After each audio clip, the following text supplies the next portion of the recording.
ओम नमः सिद्धेभ्यः। अहिंसा परमो धर्म की। आचार्य गुरुवर श्री ज्ञान सागर मुनि महाराज की जय।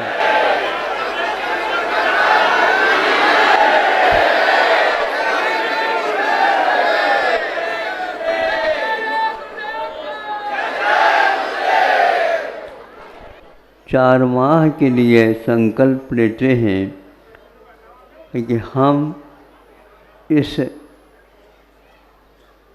परिसर को छोड़ करके, यानी नगर है, गांव है और क्षेत्र है आदि आदि की अपेक्षा से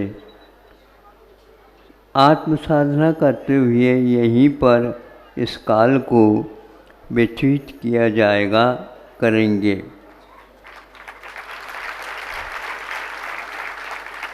यह तो संकल्प एक हफ्ते पूर्व में ही हो गया था, लेकिन मैंने सोचा कि हमें बांध करके ये लोग कहीं भग जाएं तो क्या होगा।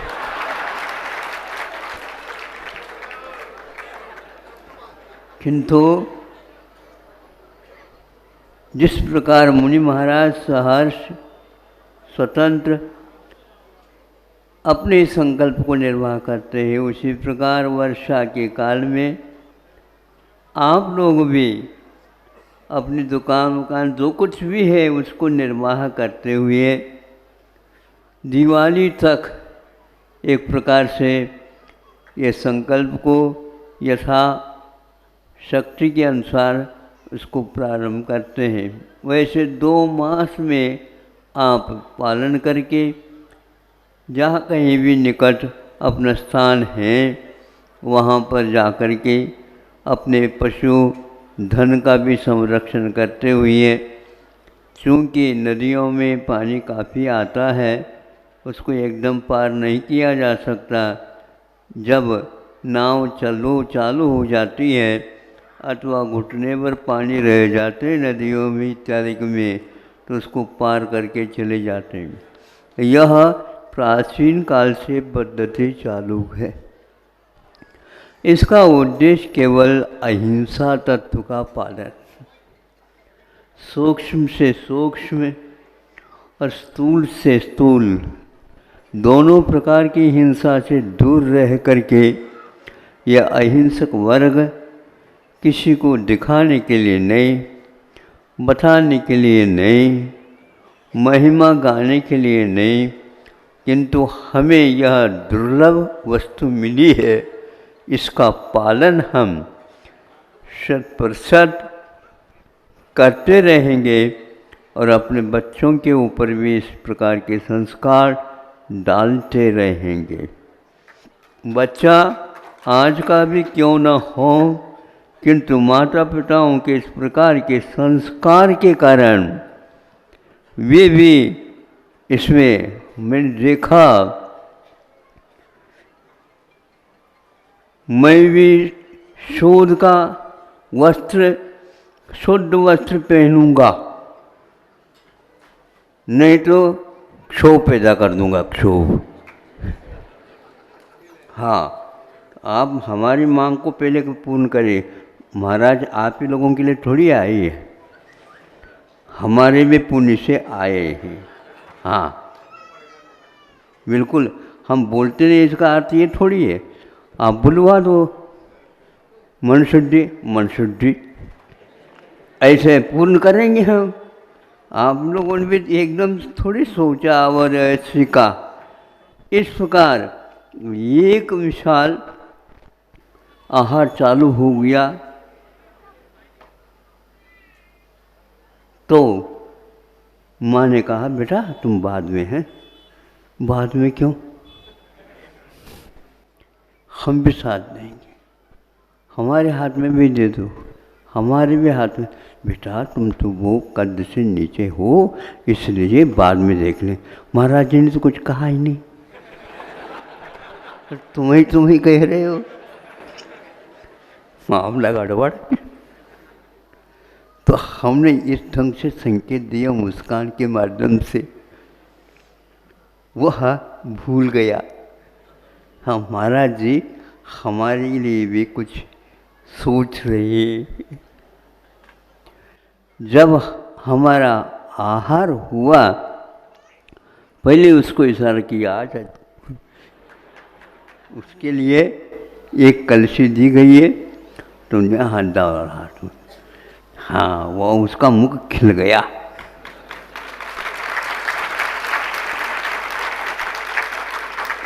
ज्ञान नहीं है, चारित्र अभी प्रारंभ हुआ है, देखा देखी। लेकिन ध्यान रखो, सर्दी के काल में भी ठुठुरते हुए वह बच्चे भी कुछ भी नहीं, आराम के साथ वे महाराज जी की प्रतीक्षा कर रहे होते हैं। ये कौन सा तत्व है जो बड़ों के लिए भी झकझोरता है कि ऐसी कौन सी शक्ति आई है अपने यहाँ। अरे आई तो जो आराधना अहिंसा की है पूरे जीवन में, उसको यहाँ पर पूर्ण करने के लिए वो आया है। यह बात ही निश्चित है कि हम उस बच्चे को छोटा समझ करके, अज्ञानी समझ करके यूँ ही मान लेते। आपको भी यूँ ही मान लिया जाए, नहीं है। उसके पास क्षमता कैसी है, इसको देखते हैं तो राख में छुपी हुई अग्नि की भांति है। और कोई उदाहरण नहीं मिला।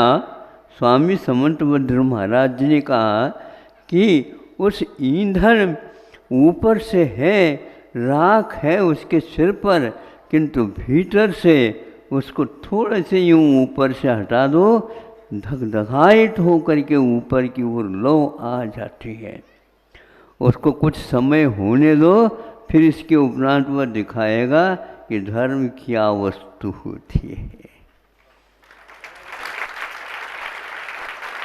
संस्कार लेकर के आया है, उस संस्कार के कारण ही वह आगे भी और बढ़ता चला जाएगा। पानी को रोकना है, बहुत बादल फट करके जैसे पानी हो रहा है, विश्वास के माध्यम से उस पानी को रोका जा सकता। कैसे महाराज? ऊपर से तो धारा आ रही है, आने दीजिए ना, तो वह धरती को तो फाड़ देंगे। कैसे फाड़ सकता हूँ? ऐसा हो नहीं सकता। और वो पानी इतना तीव्र गति से ऊपर से आते हुए भी बीच बीच में आसमान में वह रुक सकता, वह धारा रुक सकती है।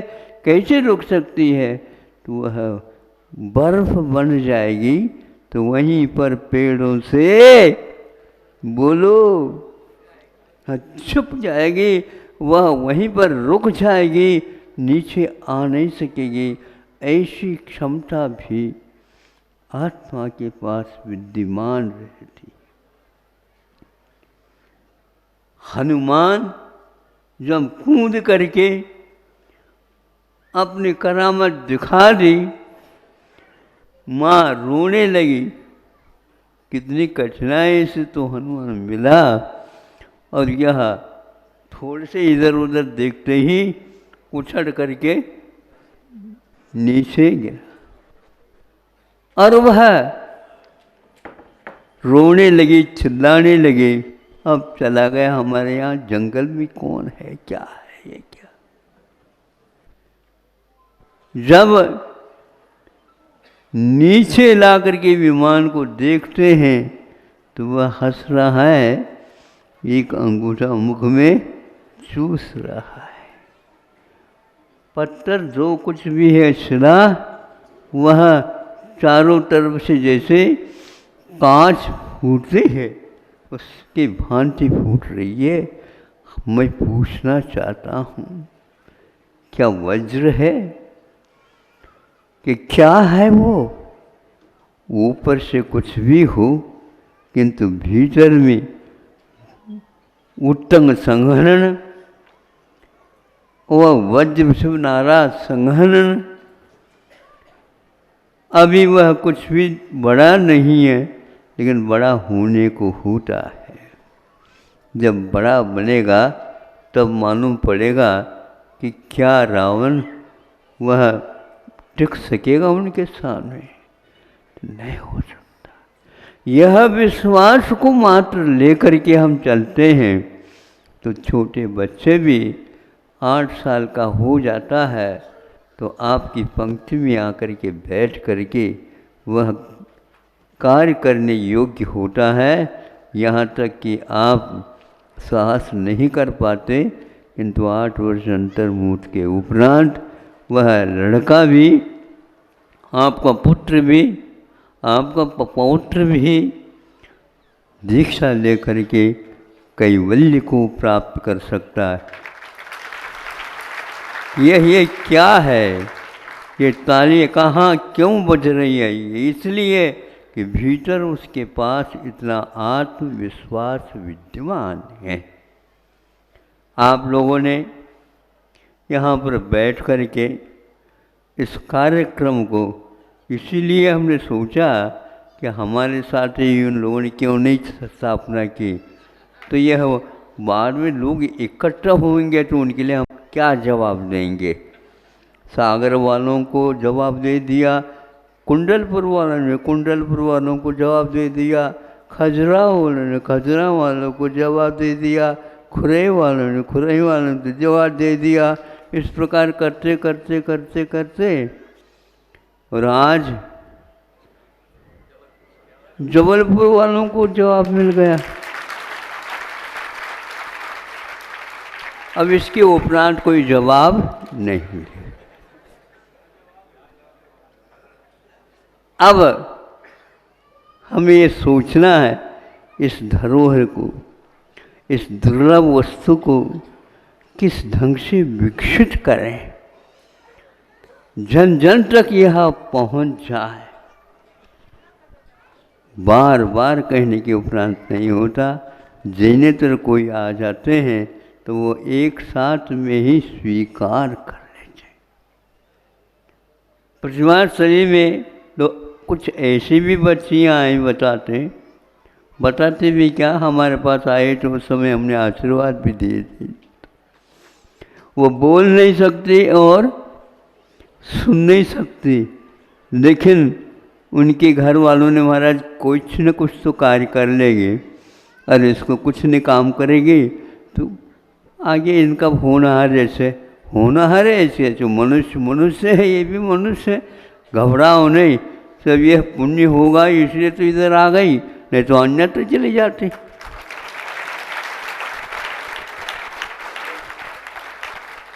यहाँ पर कैसे आ गई? तो ये पुण्य का उदय उसके साथ चलता रहता है। और ये मानिए, आप विश्वास करिए, और हम भी एकदम विश्वास नहीं करते, लेकिन करना आवश्यक होता है तो सब लोगों को कहते तुम भी कर लो। उन्होंने ऐसे ऐसे हथकरघा में कलाएं विद्याएं सीखी हैं। अच्छे अच्छे व्यक्ति इस प्रकार की वस्तुओं का निर्माण नहीं कर सकते। कोई व्यक्ति श्रीमान उस वस्त्र को हाथ लगा करके देखता है तो इसका तो मूल्य इतना होना चाहिए, इतना होना चाहिए। किसने बनाया? तो ग्रामीण दुबालिकाओं ने बनाया। संभव ही नहीं है। और यह वस्त्र और कुछ मिला करके बनाया गया होगा? नहीं, यह शुद्ध हथकरघा है। हाथ से कपास लाए, कपास से सूत निकाला, सूत से वस्त्र बुना, और वस्त्र के बाद सिलाई के माध्यम से ये बन गया है। तो यह आज है, ये खादी का इतिहास कहलाता है। आप लोग विदेशी शिक्षा और दीक्षा स्वीकार करने से इन सब बातों के ऊपर अविश्वास रख रहे हो।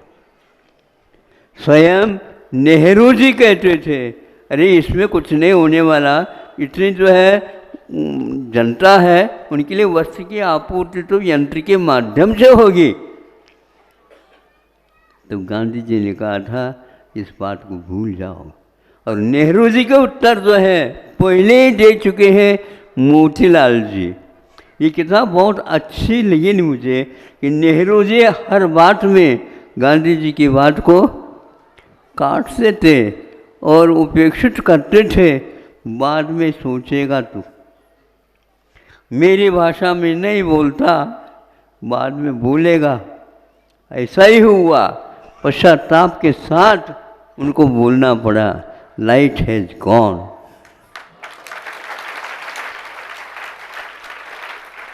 क्या नेहरू जी धर्म को स्वीकारते थे? नहीं, उनको विदेश के अलावा कुछ नहीं। लेकिन गांधी जी के सामने तो वो कुछ बोल नहीं सकते थे। बाद में तो आंखों में से आंसू बहाए। आप लोग बाद में पश्चाताप करेंगे। इस इतिहास आप पढ़ना सीखो, इतिहास में ही छुपा हुआ ही यह सब कुछ मिलेगा आपको। आयुर्वेद जैसे 3000-4000 वर्ष पूर्व में लिखे हुए शुद्ध औषधि ग्रंथ है। शोध कुछ नहीं हुआ। अरे शोध के बिना एक लाइन भी नहीं लिखी जा सकती है, और एक एक लाइन के ऊपर आप शोध कर सकते हैं। और आज इस बात को महामारी ने विश्व के सामने रख दिया है। ब्रह्मचारी जी ने कहा कि काढ़ के माध्यम से यह सब कुछ दूर हो सकता है, और यह हुआ ही ऐसा ही है। उसमें स्पष्ट लिखा हुआ है, यदि आयुर्वेद के ऊपर आपका विश्वास नहीं है तो ये ध्यान रखना, फिर ये शास्त्र लिखा क्यों गया है। यदि इसके पास क्षमता नहीं होती है तो 4 दान क्यों लिखे गए हैं। इसके स्मरण करने मात्र से हम बहुत कुछ असह्य वेदना को भी सहन कर सकते हैं और शक्ति को भी इसमें से उद्घाटित कर सकते हैं। उन्होंने मंत्र के माध्यम से भी, यंत्रों के माध्यम से भी, दवाइयों के माध्यम से भी वहाँ अकाल मरण को दूर करने का मात्र अमोघ शास्त्र यदि है तो आयुर्वेद है। यह किताब, यह ग्रंथ किसने लिखा? भट्टा कलंक देव ने लिखा, देव ने लिखा। जिनके पास इतनी प्रतिभा थी, एक बार सुन लिए और पूरी पूरी पंक्ति उनकी हो जाती थी। ऐसा ग्रंथ के ग्रंथ रचने की बात नहीं है, अपने आप काम होते। उसमें उन्होंने लिखा कि यह कैसा है, कि इदम तो रसायनम, ये मृत्यु इसके सामने आ नहीं सकती है। आएगी तो भग जाएगी और निष्क्रिय हो जाएगी। ऐसे दिगंबर मुनि महाराज कभी भी कह नहीं सकते। और इसलिए कोई माने या न माने, जब ये पंक्ति आ गए तो हमें मानना पड़ा कि यह शतकंड आगम में जो पूर्वों का काम आता है तो उसमें से उसका भी यह प्रकरण दिया गया है। ऐसे यह आयुर्वेद द्वादशांग का एक अकाट एक भाग है, प्रकरण है, अध्याय है। और दान के क्षेत्र में गृहस्थों के लिए 4 प्रकार का धर्म बताया। दानम पूजा, शीलम उवासो, चबुव्यो सामयानाम धर्म। 4 प्रकार का यह धर्म है, श्रावकों के लिए बताया गया है। और उसमें उन्होंने लिखा है, अकाल मरण को दूर करने का कोई उपाय है तो आयुर्वेद है, ऐसा पहले से लिखा हुआ है। आज की पद्धति जो आप लोग इसको चिकित्सा के क्षेत्र में बहुत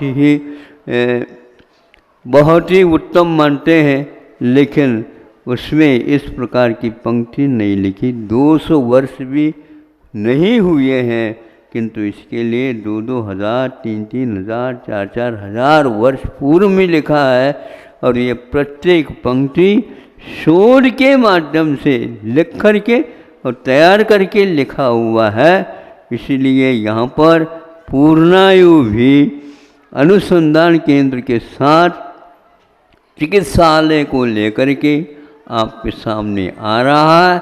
उसके लिए आप लोगों ने योगदान देने का यह कार्यक्रम अपनाया है। क्योंकि रविवार के दिन संख्या ज़्यादा आती है, इसलिए हम पूर्णायु को सक्षम बनाएंगे, लेकिन थोड़े व्यक्ति भी तो चाहिए।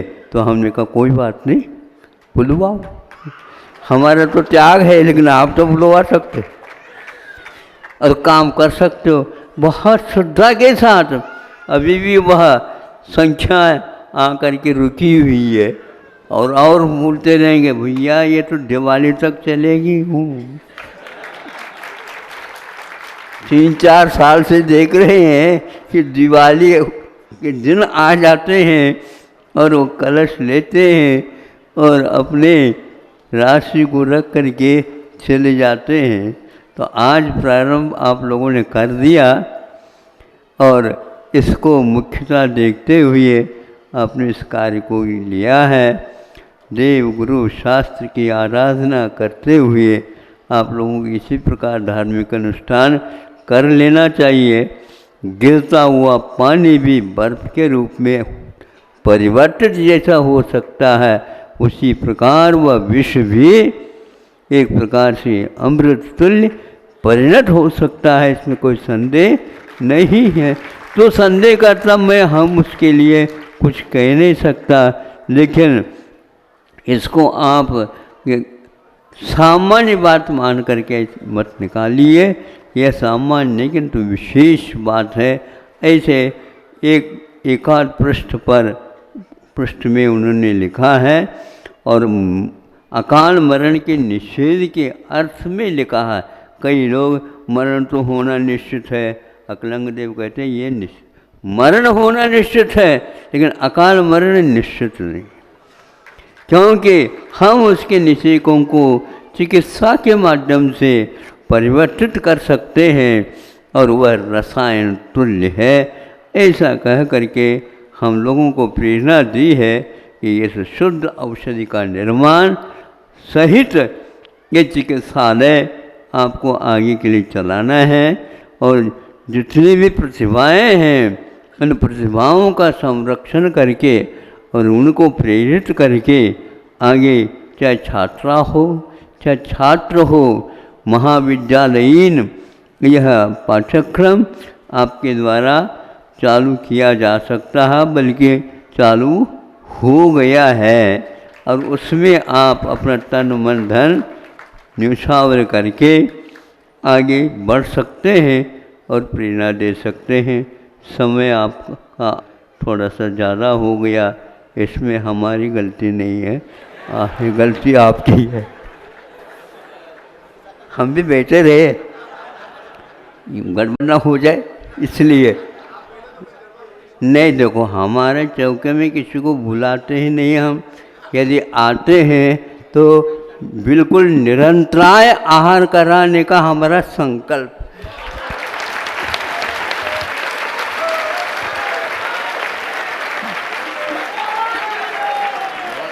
हमारे चौके में कोई बोल नहीं सकता, कपते कपते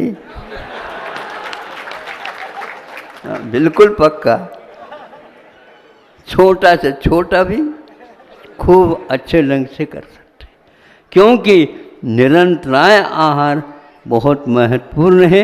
उसी प्रकार समय पर इस प्रकार के शुद्ध औषधियों का प्रयोग, तो हाँ जेनिटर भी आ जाते हैं तो इसको बहुत अवभाग्य मान करके उसका सेवन करते हैं और उससे लाभ मिलने से वो अवभाग्य कह करके और दवाई ले करके चले जाते हैं, बांटते हुए भी देखे गए हैं। ऐसे शुद्ध यह शास्त्रोक्त पद्धति से निर्माण किया हुआ औषध आपके शरीर को भी, मन को भी, वचन को भी संशोधित कर सकते हैं। इन तीनों के संशोधन के बाद आपकी आत्मा की ओर भी आपकी गति हो जाती है। भगवान से प्रार्थना करता हूँ आपका तन मन धन सब कुछ शुद्ध हो और अंत में आत्म तत्व का भी परिमार्जन आप लोगों के द्वारा हो। इन्हीं भावनाओं के साथ अहिंसा परमो धर्म की